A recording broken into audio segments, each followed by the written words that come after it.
نو دغه برخو باندې چې پوه شو اوس راځو اخري برخه ده دغه دا هم فوټر برخه ده مهمه ده. موږ تاسو کولی شو مثلا دغه برخه کې تغیرات راوړو. دغه د ایمیل برخه سبسکرایب ټو اور ایمیلز. نو که څوک وغواړي چې مثلا موږ سره دایمي پاتې شي یا موږ ایمیلز وخت نه وخت ورته ولېږو خپل ایمیل مارکیټینګ لپاره. دغه د ایمیل کلیکشن ډېره مهمه برخه ده. تاسو باید ایمیلونه له خپل کسټمر څخه راټول کړو او بیا د اومنیسینټ کوم اپ چې دی د هغې په ترو باندې اتوماتیک ایمیلز د مارکیټینګ په خاطر دوی ته ولېږو چې موږ پروډکټ دوی خریداري کړي. نو دا مهمه برخه ده او که غواړئ چې نه دا زه نه غواړم نو کولی شو آف یې کړو. دلته به راشئ دغه اپشن به آف کړئ نو دغه له منځه ځي. خو عموما تاسو باید دغه ولرئ. نو اوس راځو لاندې برخې ته فالو آن شاپ یا مثلا سوشل میډیا دا مهمه برخه ده. چېرته وغواړو موږ تاسو د سوشل میډیا لینکونه اضافه کړو نو هغه هم کولی شو دلته اضافه کړو. که وغواړو چې نه سوشل میډیا دې نه ښکاره کېږي مثلا فیسبوک انسټاګرام ټیک ټاک نو هغه بیا هم دې باندې منیج سوشل اکاونټ دې باندې چې کله کلیک وکړو نو موږ تاسو به لاندې راشو او کوم اکاونټونه چې موږ تاسو ولرو کولی شو هغه هم دلته اضافه کړو. مثلا تاسو کولی شئ د خپل فیسبوک هغه راواخلئ دلته یې لینک واچوئ. هغه چې لینک واچول دغه برخه کې وګورئ تاسو به د فیسبوک علامه وګورئ. که چېرته انسټاګرام واچوئ د انسټاګرام لینک دلته به د انسټاګرام علامه تاسو وګورئ. که د یوټیوب واچوئ د یوټیوب هم چینل نو ټول لینکونه چې تاسو لرئ کولی شئ دلته په ازادانه ډول سره واچوئ. خو دا هم ښه خبره ده نو په همدې ترتیب سره کولی شئ. نو اوس هم دا خو د دغه برخه شوه. اوس راځو دغه ځای کې که وګورئ پرایوسي پالیسي او مثلا ریټرن ان ریفند پالیسي نورې مختلفې پالیسیانې موجودې وي چې هغه موږ تاسو کولی شو چې دلته یې ځای پر ځای خو دا څنګه کېږي اوس پرایوسي پالیسي موجوده ده نور نه دی موجود. دا موږ څه ډول مثلا که دې باندې زه کلیک وکړم هغې برخې ته راشم او وګورو چې آیا موږ تاسو پرایوسي پالیسي برخه لرو یا نه یې لرو نو تر اوسه موجوده نه ده. صحیح ده. اوپننګ سون ځکه زموږ تاسو اکاونټ یا شاپیفای تر اوسه پورې اکټیو شوی نه ده لایو نه ده یو دغه او بل نور برخې هم اضافه کوو. خو دغه به موږ تاسو څه ډول اضافه کوو ښه نو موږ تاسو به راشو مستقیما خپل اکاونټ ته فرض مثال زه راځم دغه برخې ته زه تاسو ته له سره دغه طریقه ښایم چې څه ډول کولی شئ. فرض مثال زه اگزیټ باندې کنټرول اگزیټ دې باندې کلیک کوم راځم دغه برخې ته دلته به سیټینګ باندې کلیک وکړئ. سیټینګ ته چې راغلی تاسو به لاندې برخې ته پالیسیز برخې ته به راشئ. پالیسیز ته چې راغلی دغه دی صحیح ده ریټرن ان ریفند پالیسي پرایوسي پالیسي ټرم دا مهم دي. صحیح ده دغه باید موږ تاسو حتما اضافه کړو. دلته تیار یا مثلا تاسو کولی شئ ولیکئ په خپله مثلا کومه پالیسي چې ستاسو وي مینولي ولیکئ یا دغه ټمپلیټ تیار موجود دی. صحیح ده دا ټمپلیټ باندې چې کلیک وکړئ فقط دغلته دغه کوم ځایونه چې تاسو خوښ وي هغه کولی شئ چینج یې کړئ او نور کوم ایمیل باندې چې تاسو دغه اکاونټ جوړ دی هغه دلته خپله راځي اټومیټیکلی. صحیح ده دغه دلته به تاسو خپل ادرس داخل کړئ او نور کوم ځایو کې چې ایډیټ کېږي تاسو به یې دقیق مطالعه کړئ او په مربوطه برخو کې به تغیرات راوړئ.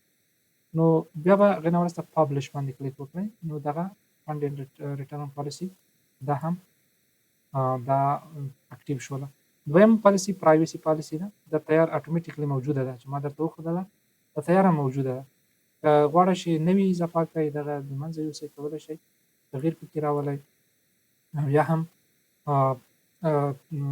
نوي ور اضافه کړئ بیخي خو دا تیار موجود دی. رزو ټرمز اف سرویسز دغې پالیسي کې هم تاسو کولی شئ ټمپلیټ تیار موجود دی فقط ځینې تغیرات به پکې راولئ. دغه برخه وګورئ دغه ټول تاسو باید خپل ډیټیلز اضافه کړئ نو دا ضرور دي. صحیح دی دغه نهایي ضرور دی دا باید تاسو حتما ولرئ. صحیح ده دغه کومو برخو کې ضرور وي تاسو به یې ولولئ. ایمیل ادرس وي یا فزیکل ادرس وي یا نوم وي دا ټول به تاسو تغییر کړئ او له هغې نه وروسته پبلش دا به هم پبلش شي او شیپینګ پالیسي خو چې دا ټمپلیټ نه لري دا به تاسو خپله باید ځکه شیپینګ پالیسي چې دا تاسو مربوط کېږي د هر یو لپاره انډیویژولي وي. وي شیپ پر فري لوکلی او نور چې کوم اصول وي تاسو به یې ولیکئ او هغې نه وروسته به یې پبلش کړئ نو هغه زموږ تاسو مربوط کېږي. او کنټاکټ انفارمیشن چې دي دا هم ضرور دي، موږ تاسو خپل معلومات باید ورکړو.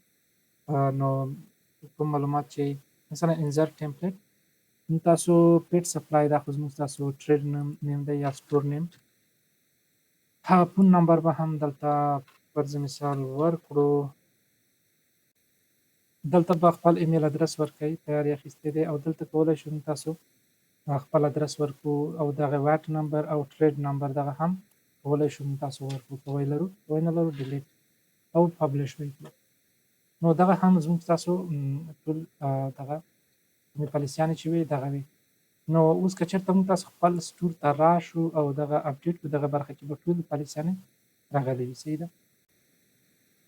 نو که چېرته موږ تاسو وګورو دغه برخه کې د ریفریش نه وروسته دغه ټول معلومات اضافه شوي دي. صحیح ده. دغه معلومات ټول اضافه شوي دي. ځینې که وغواړو هایډ کولی هم شو. اوس که وګورو یو ډول منظم نه ښکاري دغه برخه کې دغسې. موږ غواړو چې دغې منځ برخه کې موجود وي یا دغه برخه کې دغه برخې. نو دغه به څنګه تغییر کوو؟ بېرته به بیا هم موږ تاسو راشو. نو کله چې موږ تاسو خپل مین ډیشبورډ ته راغللو، نو فوټر باندې به کلیک وکړو. فوټر کې که موږ تاسو وګورو دلته مختلف پالیسیانې دلته هم موجودې دي. موږ تاسو کولی شو پالیسي لینکس دغه باندې دا هایډ کړو. دغه موږ تاسو ټول هایډ کړو. اوس بېرته راځو، موږ تاسو دوباره دغه مینیوز چې دي اضافه کوو. نو هر کله چې موږ تاسو له دغه ځای څخه دغه پالیسیانې پاکې کړلې، غواړو دغه ځای کې ډېر منظم ډول سره راشي. څنګه به یې راوړو؟ اوس راځو، موږ تاسو اګزیټ باندې کلیک کوو، کنټرول اګزیټ، او دلته موږ تاسو ته یو بل صفحه راخلاصېږي. نو په دې کې به موږ تاسو اول یو فوټر منیو اضافه کړو. صحیح ده. هماغه کوم پالیسیانې چې موږ تاسو هلته اضافه کړلې، غواړو دوباره دلته موږ تاسو یو منیو ترې جوړه کړو او بېرته یې هلته وښیو. کریټ منیو باندې به کلیک وکړو. دلته به مثلا فوټر منیو به نوم ورکړو، فوټر منیو، او دلته به اډ آیټمز راځو. مثلا ټولې پالیسیانې موږ تاسو دلته ور اضافه کوو.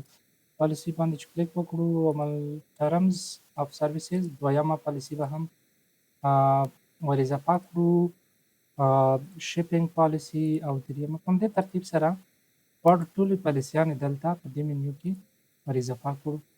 نو راځو وروستی یو هم پرایوسي پالیسي ده او کنټاکټ انفارمیشن مهم نه دي. موږ تاسو به دا سیو کړو دلته. اوس به څه کوو؟ راځو بېرته خپل ډیشبورډ ته. په دې برخه کې راځو فوټر ته. فوټر کې اډ بلاک اضافه کوو، خو منیو بلاک اضافه کوو. وګورئ دلته یو بلاک راغللو. اوس دې باندې موږ کلیک کوو او دلته راځو فوټر ریپلیس، او دلته هماغه منیو چې موږ تاسو جوړه کړله، کریټ وکړله، هماغه دلته اضافه کوو. نو هغه موږ تاسو اوس راوړو. کله چې دغه لوډ شي، له هغې نه وروسته به منیوګانې چې موجودې دي هغه به موږ تاسو ته ټولې راښکاره شي او فوټر منیو به ورڅخه انتخاب کړو. نو دلته که وګورو دغه فوټر منیو دلته موجوده ده. دې باندې به کلیک وکړو. کله چې راشو دغلته وګورئ دغه ټول ټرمز اینډ کنډیشن د ټولې پالیسیانې اضافه شولې. موږ غواړو دغه عنوان چې دی کویک لینکس همدغه ریموو کړو. تاسو کولی شئ بل نوم هم ورکړئ، خو زه یې ریموو کوم دغه ځای نه. نو څومره ښه شکل ښکاري، منظم دغه، او دا بالاخره ټول. نو دا به موږ تاسو اوس سیو کړو.